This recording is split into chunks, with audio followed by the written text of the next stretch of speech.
الحمدللہ رب العالمین والصلاة والسلام علی رسولہ الامین وعلی آلہ واصحابہ اجمعین ومن تبعہم بإحسان الی یوم الدین۔ محترم ناظرین کرام، السلام علیکم ورحمۃ اللہ وبرکاتہ۔ پروگرام تجارت کے اسلامی اصول میں آپ سبھی کا استقبال ہے۔ پچھلی نشست میں تجارت کی جائز شکلوں کے تعلق سے گفتگو چل رہی تھی۔ انشاءاللہ العزیز اس نشست میں تجارت کی بقیہ جائز شکلوں کے تعلق سے گفتگو کی جائے گی۔ اللہ رب العالمین سے دعا ہے کہ اللہ رب العالمین ہمیں اور آپ کو حق بات کہنے، سننے، سمجھنے اور اس پر زیادہ سے زیادہ عمل کرنے کی توفیق عطا فرمائے۔ محترم ناظرین کرام، تجارت کی ایک جائز شکل کا ذکر کیا گیا تھا جسے شراکت داری اور پارٹنرشپ کے نام سے جانا اور پہچانا جاتا ہے۔ اسی کی ایک چھوٹی سی شکل ہے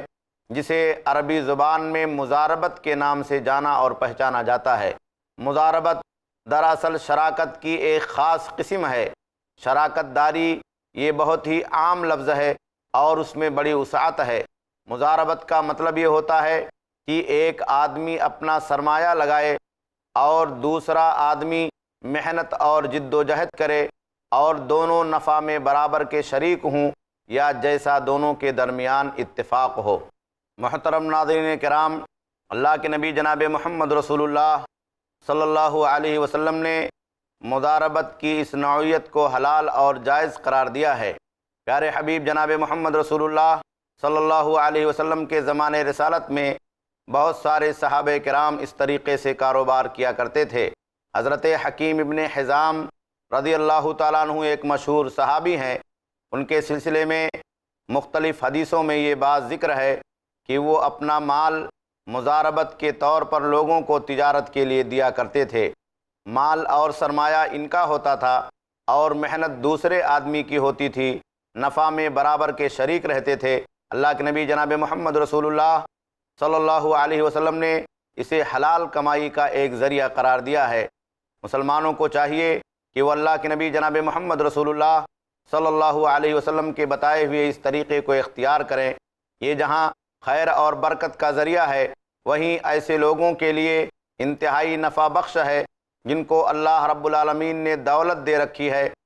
اور جن کے پاس مال و جائیداد کی بہتات ہے، لیکن وہ خود محنت نہیں کر سکتے ہیں، خود عمل نہیں کر سکتے ہیں۔ نتیجہ یہ ہوگا کہ ان کا مال اور ان کی جائیداد اور ان کی پراپرٹی اسی طریقے سے بغیر انہیں نفع پہنچائے ان کے گھروں کے اندر یا بینکوں کے اندر پڑی رہتی ہے، دولت منجمد ہو جاتی ہے اور اس کا فائدہ آدمی کو نہیں ملتا ہے۔ انسان اگر اس طریقے سے کسی امانت دار آدمی کو اپنا شریک بنائے اور اس کے ساتھ مضاربت کی بنیاد پر سرمایہ لگائے تو اللہ کے نبی جناب محمد رسول اللہ صلی اللہ علیہ وسلم نے اسے مسلمان کے لیے جائز اور حلال قرار دیا ہے۔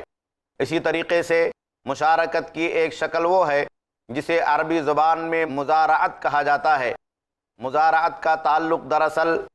کھیتی باڑی میں یا زراعت کے کام میں یا اسی طریقے سے کھیتی باڑی کے کاروبار میں کسی آدمی کے ساتھ شراکت داری کا عمل انجام دینا ہے یا کسی آدمی کو شریک بنا کر کے، پارٹنر بنا کر کے عمل انجام دینا ہے۔ اللہ کے نبی جناب محمد رسول اللہ صلی اللہ علیہ وسلم نے اسے جائز اور درست قرار دیا ہے۔ مثال کے طور پر ایک آدمی کے پاس کھیت ہو اور وہ آدمی اس کھیت میں کسی کام کو انجام دینے کے لائق نہ ہو یا وہ عمل نہ کرنا چاہتا ہو، محنت نہ کرنا چاہتا ہو، تو ایسے آدمی کو چاہیے کہ وہ اس کھیت کو مزارعت کی شکل میں کسی آدمی کو کام کرنے کے لیے، غلہ پیدا کرنے کے لیے اور اس میں فصل اگانے کے لیے دے دے، اور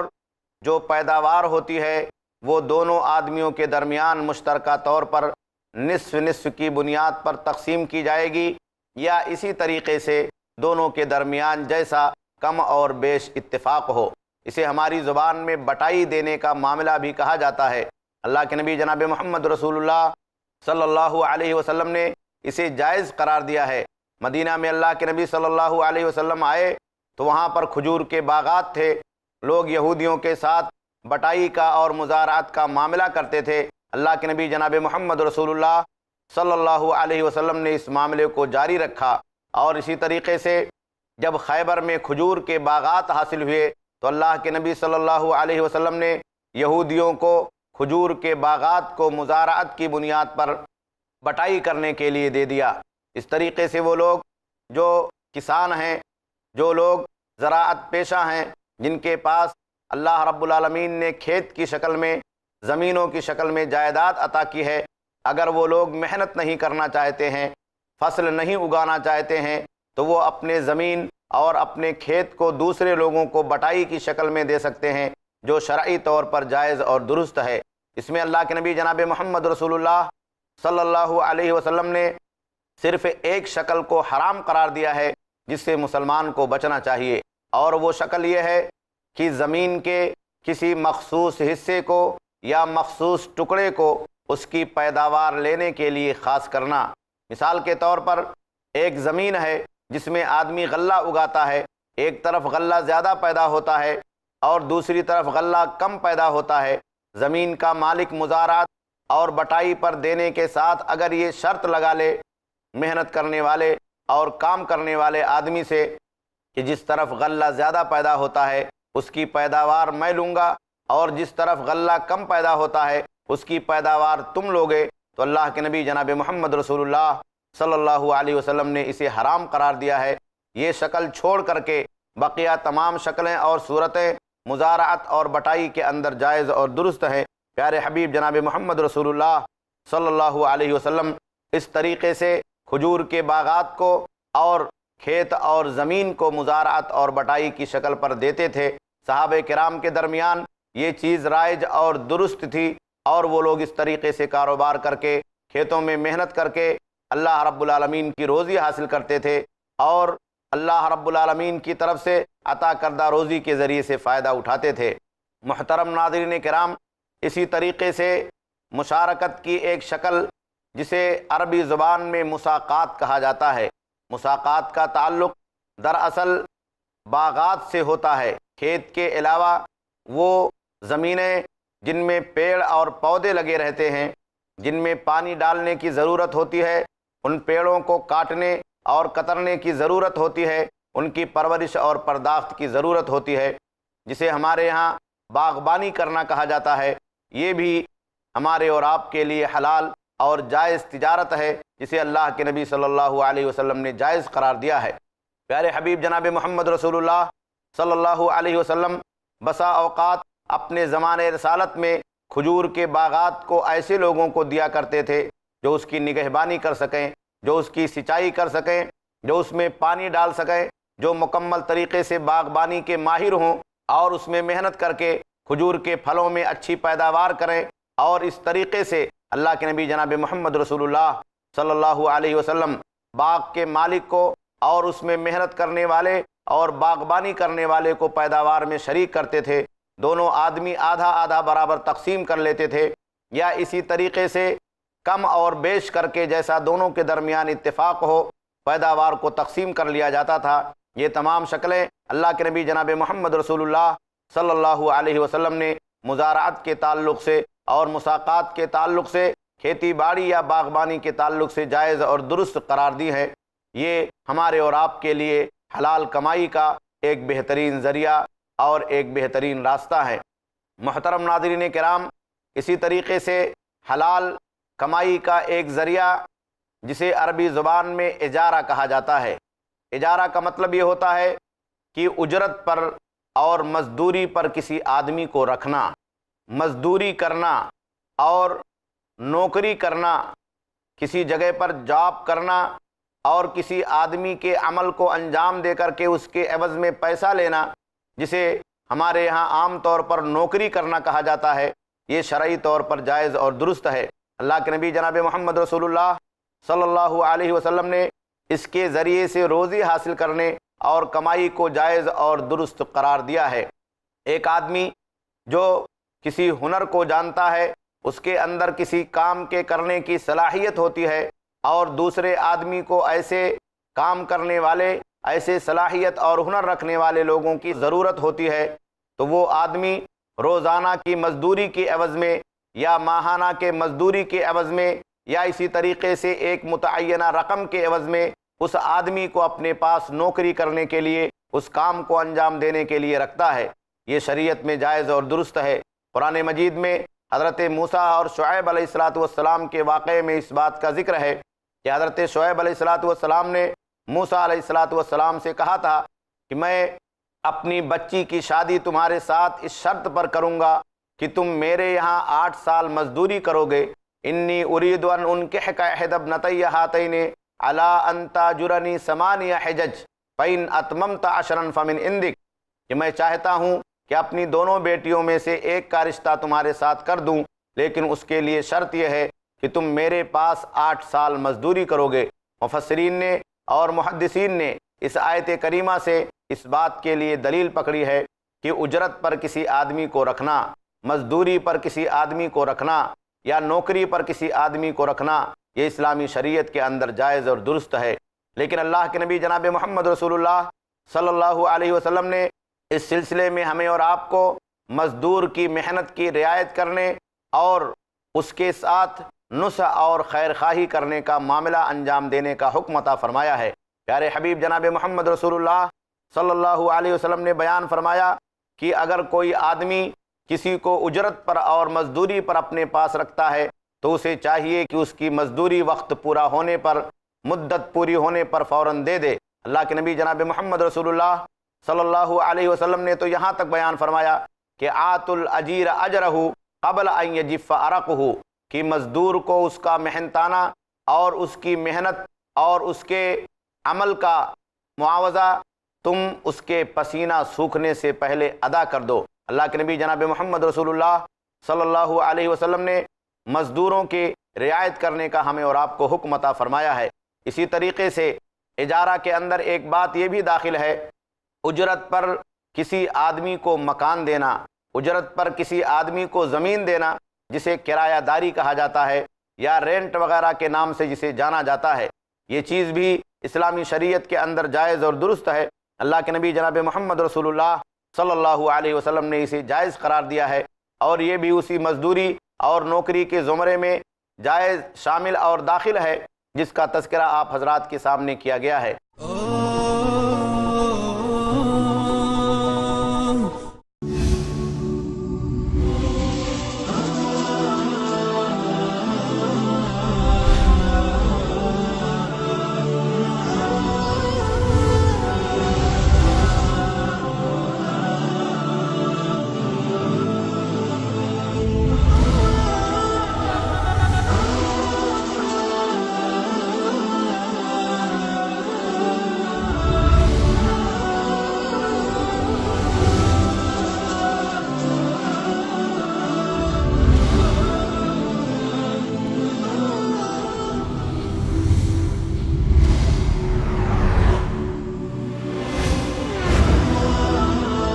ان تمام موضوعات کی کرنے وضاحت آ رہے ہیں نان سٹاپ ایڈوکیٹ فیض سید،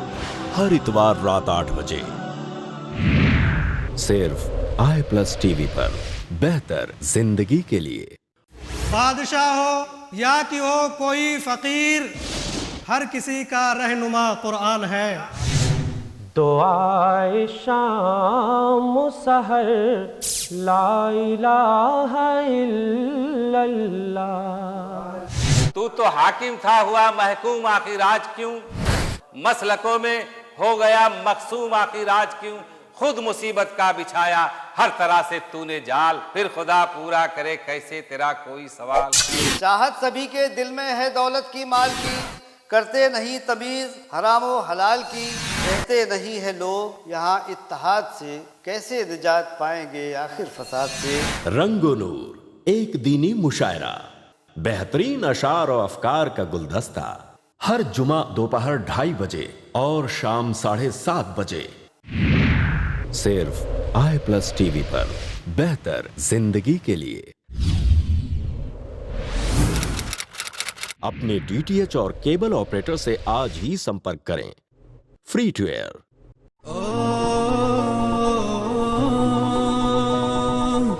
لیکن اس سلسلے میں 2-3 باتوں کی رعایت کرنا ہمارے اور آپ کے لیے ضروری ہے۔ پہلی چیز یہ ہے کہ اجرت اور مزدوری کے اندر جو معاملہ طے ہو وہ بالکل کلیئر اور صاف شفاف ہو، مزدور کی مزدوری مقرر ہو، یا جس مکان کو یا دکان کو کرائے پر دیا جا رہا ہے اس کا کرایہ اور اس کی مزدوری یا اس کی اجرت کلیئر ہو، یا اسی طریقے سے اللہ کے نبی جناب محمد رسول اللہ صلی اللہ علیہ وسلم نے بیان فرمایا کہ اس کی منفعت مباح ہو۔ مباح کا مطلب یہ ہے کہ وہ دکان یا مکان جس کام کے لیے دیا جا رہا ہو وہ جائز اور حلال ہو۔ ایسا نہ ہو کہ آدمی کسی دکان کو کسی حرام کام کے کرنے کے لیے کرائے پر دے دے، شراب بیچنے کے لیے دے دے، یا کسی اور کام کے لیے اسے رینٹ پر دے دے جو حرام اور ناجائز کے زمرے میں اور اس کے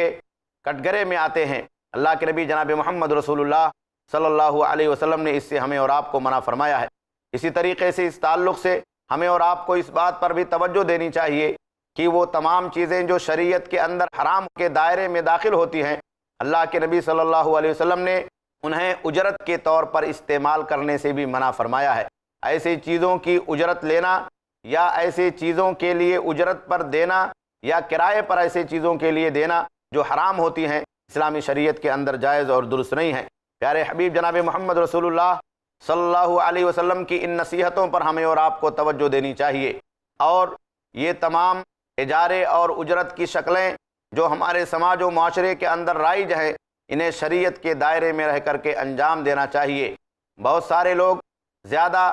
مزدوری یا زیادہ کرائے کی لالچ میں آ کر کے اپنے مکانات اور اپنی زمین اور جائیداد کو ایسے لوگوں کے حوالے کر دیتے ہیں جو اس میں کسی حرام کام کو انجام دیتے ہیں یا جن سے اللہ اور اللہ کے رسول کی ناراضگی حاصل ہوتی ہے۔ ایسے تمام کاموں سے ہمیں اور آپ کو بچنا چاہیے جن سے اللہ رب العالمین نے بچنے کا حکم عطا فرمایا ہے۔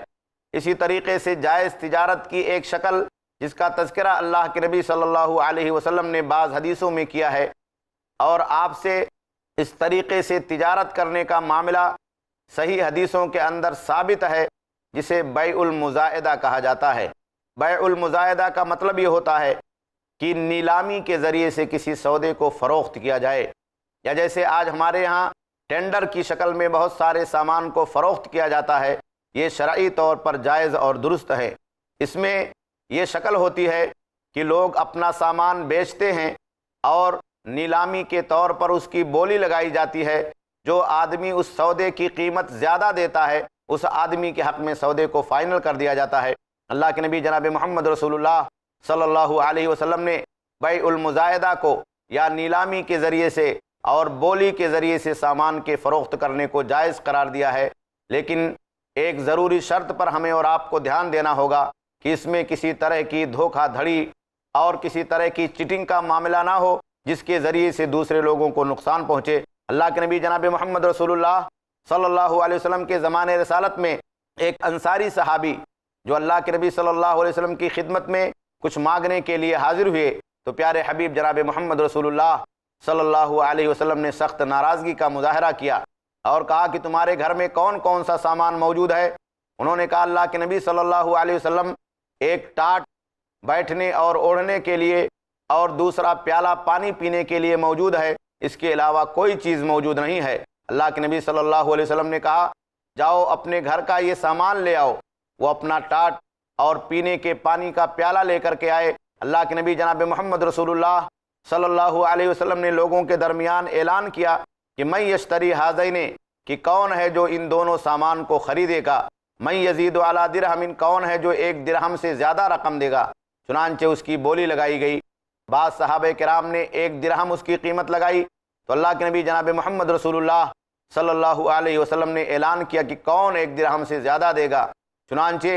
جب 2 درہم تک اس کی قیمت پہنچ گئی تو اللہ کے نبی صلی اللہ علیہ وسلم نے اس ٹاٹ کو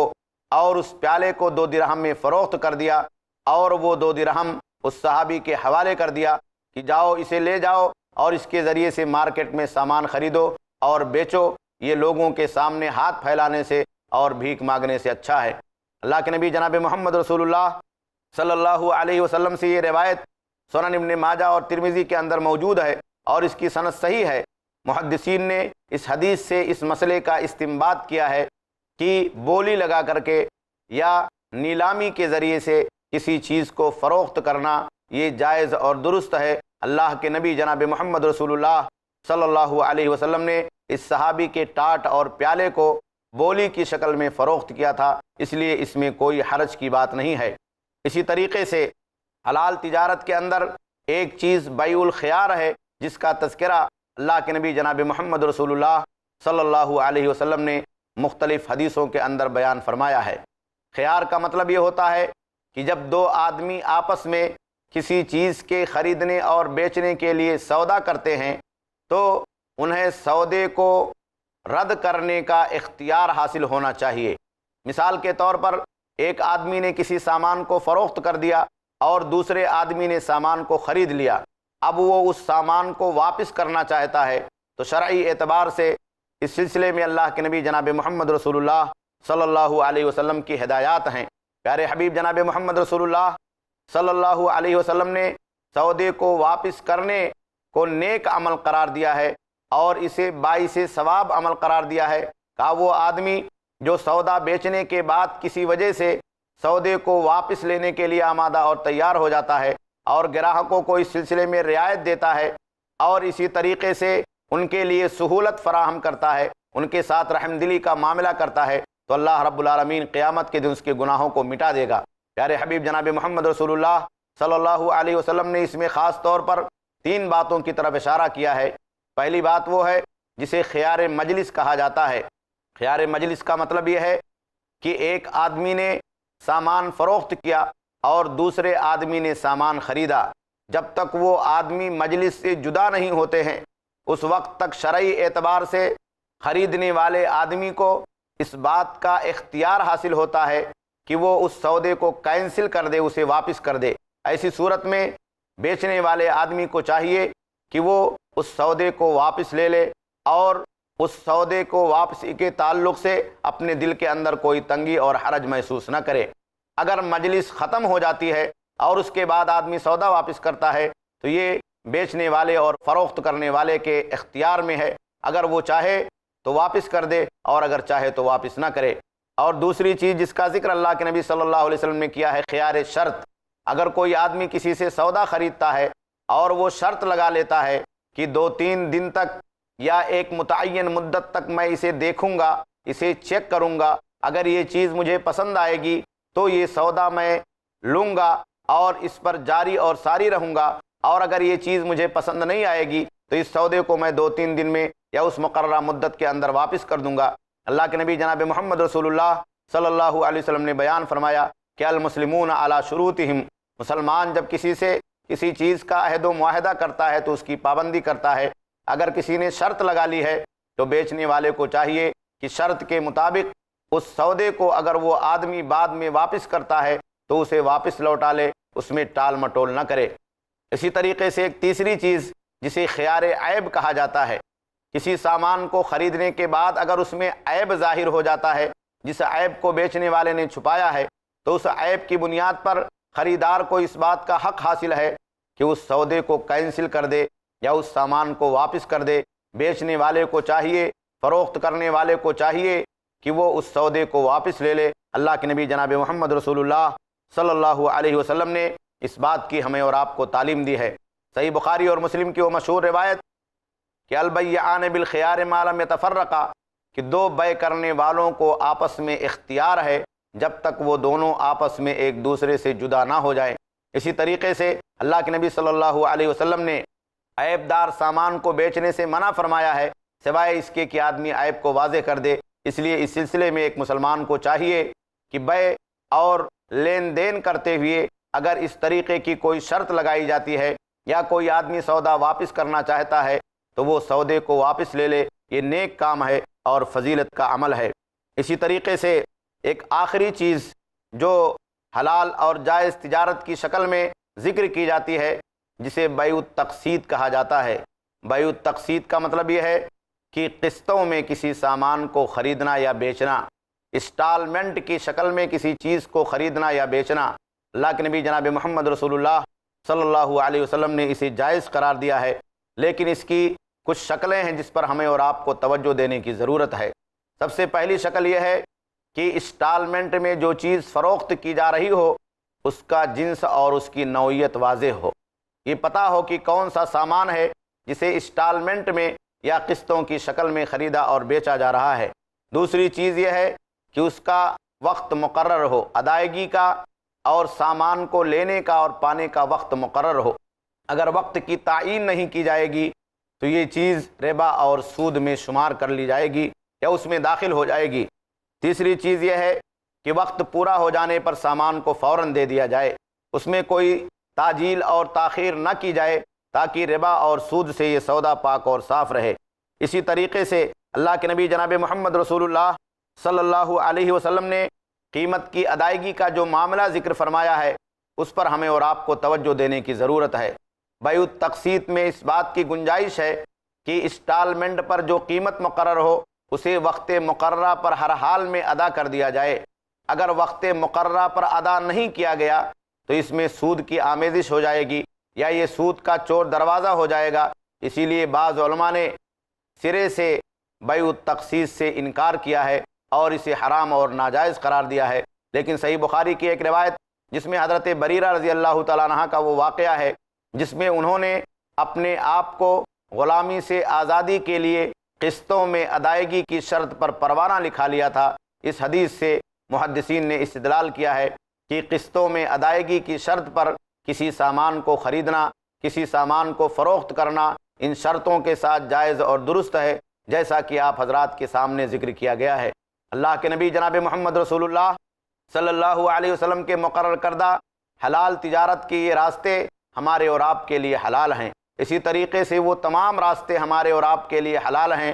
جن کا ذکر اللہ کے نبی صلی اللہ علیہ وسلم نے اگرچہ احادیث مبارکہ میں نہیں کیا ہے لیکن وہ خلاف شرع نہیں ہیں، ان میں سود کی آمیزش نہیں پائی جاتی ہے، ان میں کسی بھی طرح سے دھوکہ دھڑی کا کام نہیں کیا جاتا ہے، ظلم اور تعدی پر یا اسی طریقے سے چوری اور بے ایمانی پر وہ شامل نہیں ہوتے ہیں۔ ایسے تمام کاروبار کو اختیار کرنا اور اسے رزق حلال کا ذریعہ بنانا یہ ہمارے اور آپ کے لیے جائز اور درست ہے۔ محترم ناظرین کرام، اس پروگرام کی سیریز اسی پر ختم ہو رہی ہے۔ اللہ رب العالمین سے دعا ہے کہ اللہ رب العالمین تجارت کے تعلق سے ہمیں اسلامی اصولوں کو سمجھنے کی توفیق عطا فرمائے، حرام تجارت سے ہمیں محفوظ فرمائے اور رزق حلال کی سعادت اور اس کی توفیق اللہ رب العالمین ہمیں اور آپ کو نصیب کرے۔ انشاءاللہ العزیز